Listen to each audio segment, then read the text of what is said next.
All right. So I did a series called Origins and Adaptations, 2012 and 2014 respectively. Supposed to end there, but I decided to continue. This dealt historically with the capitalist economy, and I wanted to show how the system worked, where it came from, how it's evolved, and a lot of things I think everybody here must be very, very aware of by now. We should all be well aware that most everything we are experiencing in the world today, from ecological decline to endless government business corruption to human exploitation to perpetual poverty to constant war to growing unemployment to debt collapse and to the overall value system disorder, has been predictable. Predictable when viewing the state of the world through the prism of current economic functionality. And from this system-based worldview, we can not only better understand the past and the present, we can also anticipate, of course, what is in store for the future as this social cancer continues to morph and grow and mutate and absorb and, in effect, decouple humanity from everything most fundamental to our long-term social and ecological sustainability. So before I close this subject, which has been drilled in at length, I want to re-summarize the issue with a quote by a man named Gary Halthus. Our economic, social life, politics, and schools have insisted that having more toys is better than having fewer toys, that buying stuff is good for us, that we have to keep up with or exceed others in our consumption, that a high-paying job can take the place of meaningful work, that low-paying, meaningless jobs that demean our humanity are better than none, and we should be grateful for them because they will turn us into decent citizens, and that a free market has the same powers as a just God. But capitalism rests ultimately not on innovation or entrepreneurship or brains or even a free market. Those are just stories. Stories we like to tell ourselves because they make those who are successful look good. At its base, industrial capitalism's success rests on exploitation of resources, racism, child abuse, sexism, and war. But even more than all these, contemporary capitalism rests on consumption. Government and corporate consumption of resources, technology and scientific research, and citizen consumption of market goods. We are asked to consume not only material goods, but ideas, policies, whole world views that are presented with all the persuasive skills and battering psychological hype that can be bought. We are under assault. We are laid siege by hype, corporate hype, political hype, military hype, educational hype, commercial hype, and as our civil rights have declined in recent years, freedom has come to mean the freedom to choose among 16 brand names of one product. This is the harvest of a culture so bent on growth with all possible speed that it will pour 100,000 chemicals in the earth and atmosphere into our lakes and groundwater and oceans before it has a clue about the long-term effects of a single one of them. Now, that out of the way, what I'd like to do here, take the terms origins, adaptations, change the context a bit. Instead of how the current economic system has evolved, let's look at the other side. What is the technical history, for example, of this logic we might term a natural law resource-based economy? And more importantly, what is its relationship to the evolution of material culture? This term abundance we often flagrantly toss out. What does this evolution suggest about ourselves, our psychology, our sociology, even our nature, as the deeply social organisms we are? Now, I have to warn you, this presentation is a bit stream of consciousness. I'm less interested in defining a whole set of ideas, but I want you to more or less entertain the concepts I put forward, even though naturally I'll be drawing some conclusions. Here is a table of contents. If you could read it in the back, I'm sorry. If you can't read it, I'm sorry. By a man named John Eltzler. Some of the themes might sound eerily familiar if you read these contents. We have chapters on the power of wind, tide, waves. We have chapters on systems of machineries and the establishment of applications of these powers, a plan for building of a community. Oh, and the earth can nourish 1,000 times more men than now exist, etc. Sounds familiar. This is one of the first post-scarcity books ever written. The subjects include the importance of renewable energy in a systems approach, applying machines to labor, of course, adapting human values through education, and creating an abundance. Here are some quotes. The first elements of mechanics teach that there is no motion imaginable that could not be produced by some adapted mechanism, provided we have the requisite power. We have superabundance of power, 1,000,000 times greater than all men on earth could effect hitherto. The powers are chiefly to be derived from the wind, from the tide, from sunshine, and the heat of the sun. Each of these powers requires no consumption of materials, only materials for the construction of the machineries. Once established, there will be no occasion for any work except the superintendence of machinery, which requires 1 to 3 persons in all, these being relative, of the whole community. If done in turns, every adult would hardly have 1 turn for 1 day's superintendence in the whole year, but it would probably be done voluntarily, being about an amusement, no tedious occupation of labor. Today, we drudge and toil in agriculture and in manufactories, making many useful and many useless things for human life, for supplying many various demands and necessities, comforts, and luxuries. We care little about the real benefit our industry may afford to the buyer, provided we make money by their sale. There is an endless variety of artificial productions of every kind resulting from competition of the producers. What virtue can be in passing one's life like a prisoner in the treadmill? The occupations of manner or present state of advancement are yet not much better. They are either a monotonous drudgery or some insipid occupation, which nothing but custom and necessity may render tolerable in some degree, but which are the very means to keep the mind in inactivity in low, trivial pursuits. What is the mighty object of leading such a life? Of course, to get money in order to buy what one wants. Is this the most exalted virtue, the highest destination of man's life that can be thought of in this world? It may be a virtue or a necessary evil in a state of general ignorance and prejudice, but it is no virtue found in nature. Does any of this sound familiar? This book is called The Paradise Within the Reach of All Men, Without Labor by the Powers of Machine, of Nature and Machinery, and it was written almost 200 years ago in 1833. That's about 50 years before the first light bulb was invented. Etzler envisioned a society that harnessed renewable energies in various ways, plugging them into power steam engines and using those engines in turn to facilitate automation, stopping human servitude and drudgery, and hence the creation of his view of a global abundance.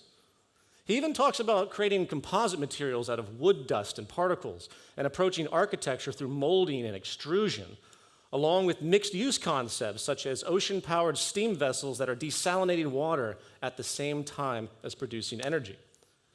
And of course, he implies little need for the market or monetary system and saw it as a waste of life and inefficient. It's safe to say that historically speaking, Etzler appears to be one of the first to promote the most core framework of what TZM generally embraces.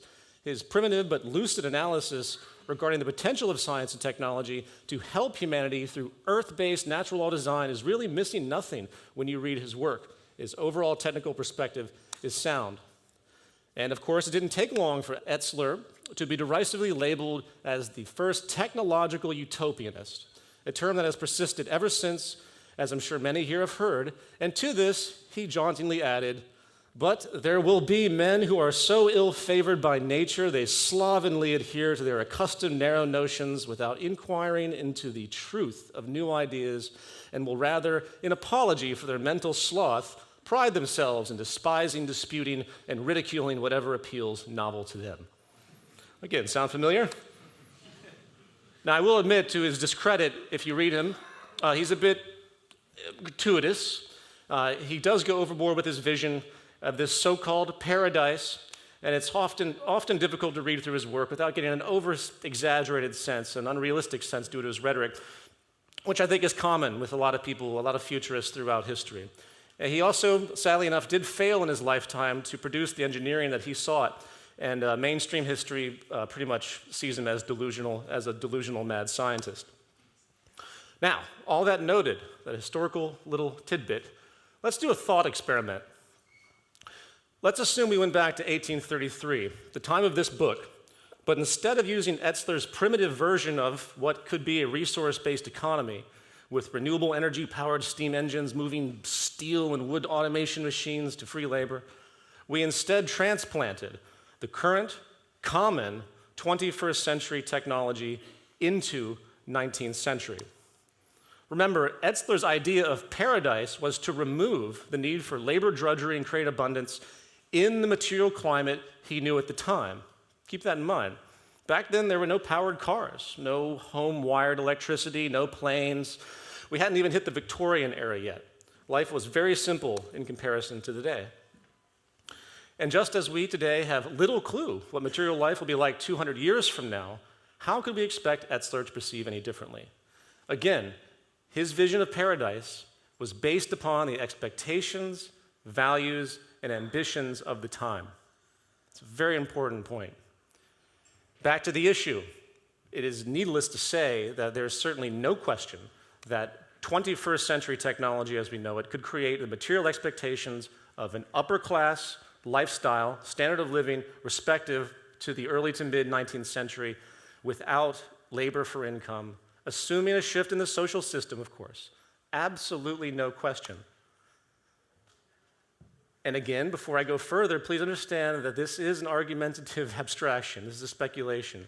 As if we're aliens that came down in 1833 to install automated tech, filling in whatever industry was doing at the time, the means of production and interest to satisfy the interests of the time. So I don't want anyone to read into this to think that this is some static state of concept of technology, because really, in truth, when technology develops, it changes our values.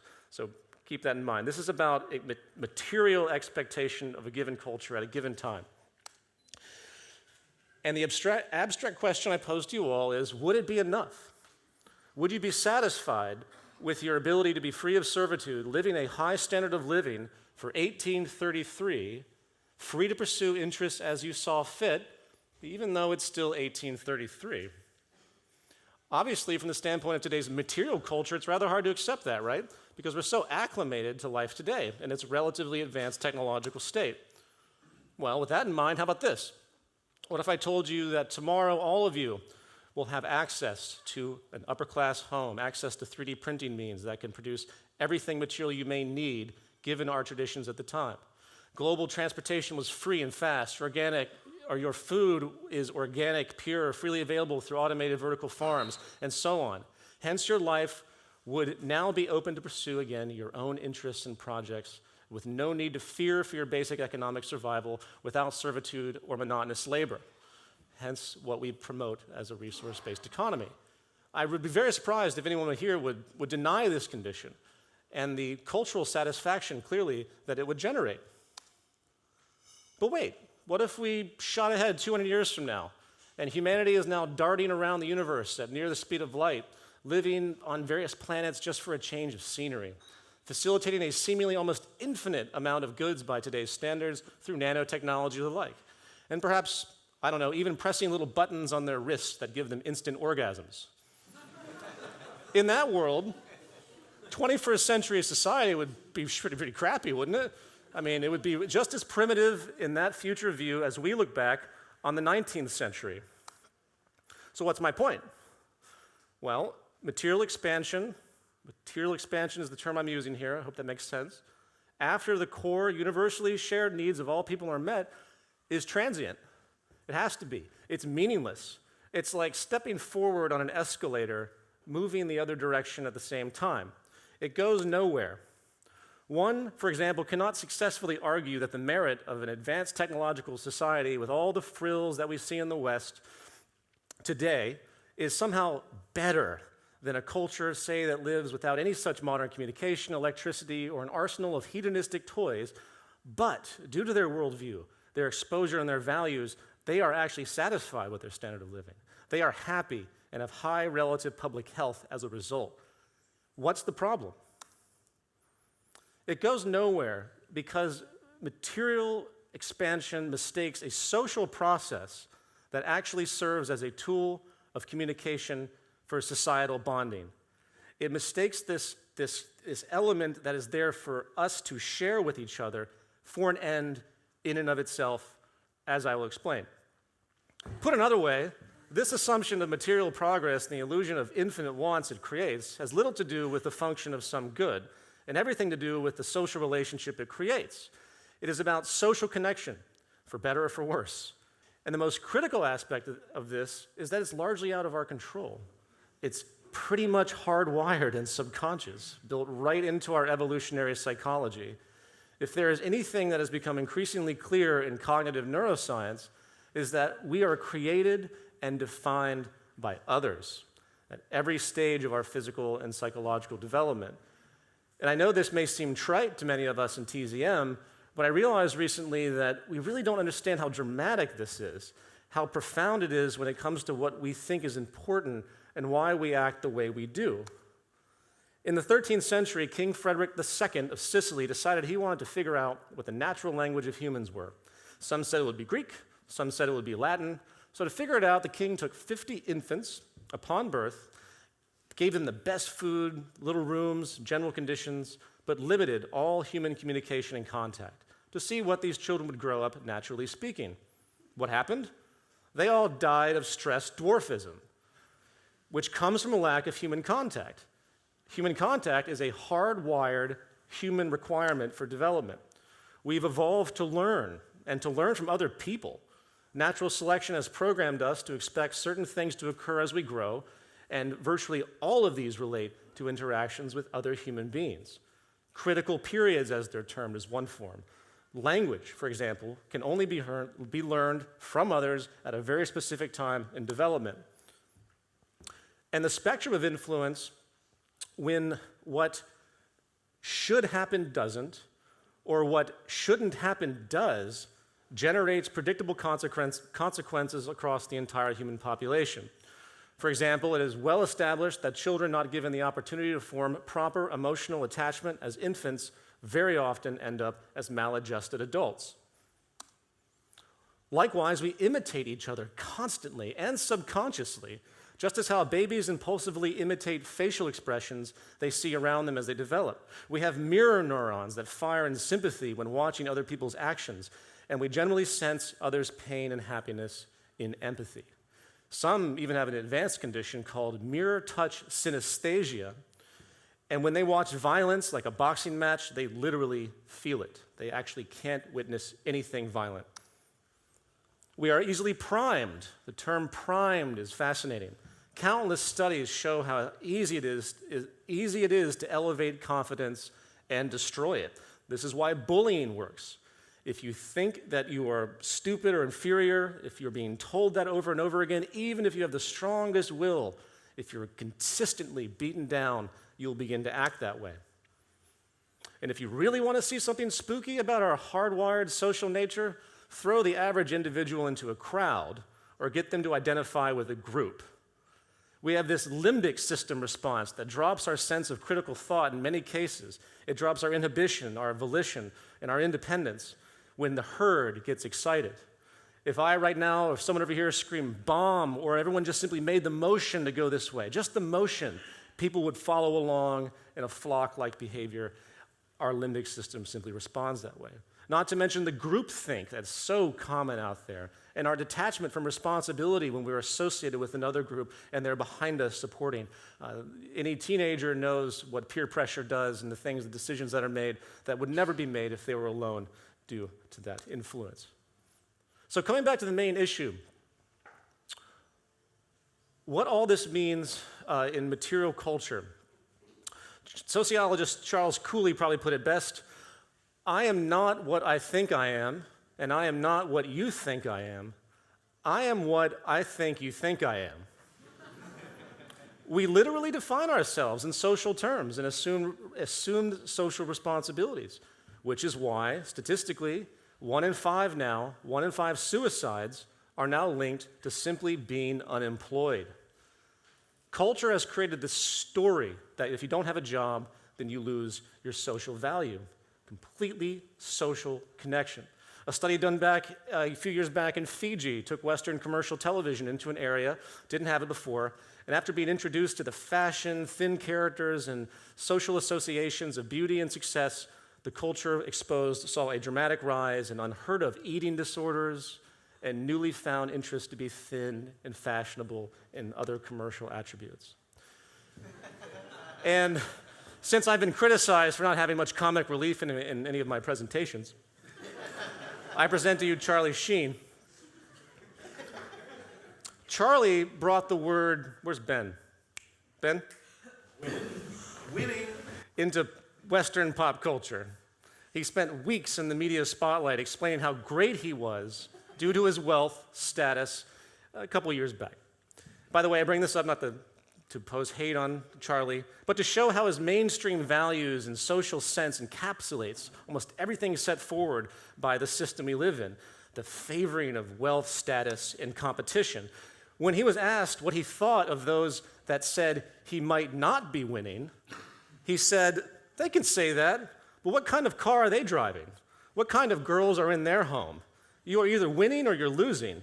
There's nothing in between. I'm going to win inside of every moment, and they can just find the most comfortable chair in their small house and sit back and enjoy the show."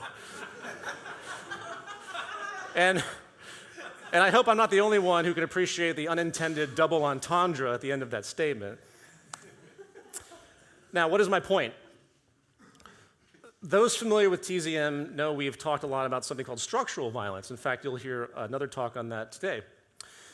Specifically, the biopsychosocial manifestation of violence that occurs by exposure to certain social circumstances, such as, for example, the fact that people with low socioeconomic status have been found to correlate with high incidence of heart disease. It isn't about what they're eating, it isn't their lack of exercise, it is simply about the stress of the way they feel. And the way we feel in this world is almost exclusively a social consequence. In the words of Robert Sapolsky, it isn't about being poor, it's about feeling poor. And when you see the emerging class divide now, we are not just seeing an injustice, we're seeing really a public health crisis in the making. And the real task at hand, the real adaptation, to come back to the form of this lecture, is to redefine the social contract, to redefine how we actually look at each other. Because really, that is all that matters to any of us, whether we're aware of it or not. So in conclusion to this mildly rambling presentation, when it comes to the future of our society, when it comes to the heart of a sustainable culture, when it comes to the precondition that can set the stage of a new relationship, not only with each other, but with the habitat itself, I think this material gain status continuum trap is going to be one of the most profound philosophical problems facing all of us and the culture at large, those that are, of course, in the normal sphere most of all. And it will be the core force distracting the public from understanding the general logic of the new social system we talk about, based on balance, sustainability, and human trust, true social capital, the only reason we exist. And our adaptation to understand the critical need to alter this distorted current sense of relationship, or to use old language, to alter this distorted spiritual relationship, is a subject that each of us need to consider in our own communication practices. And I thank you very much.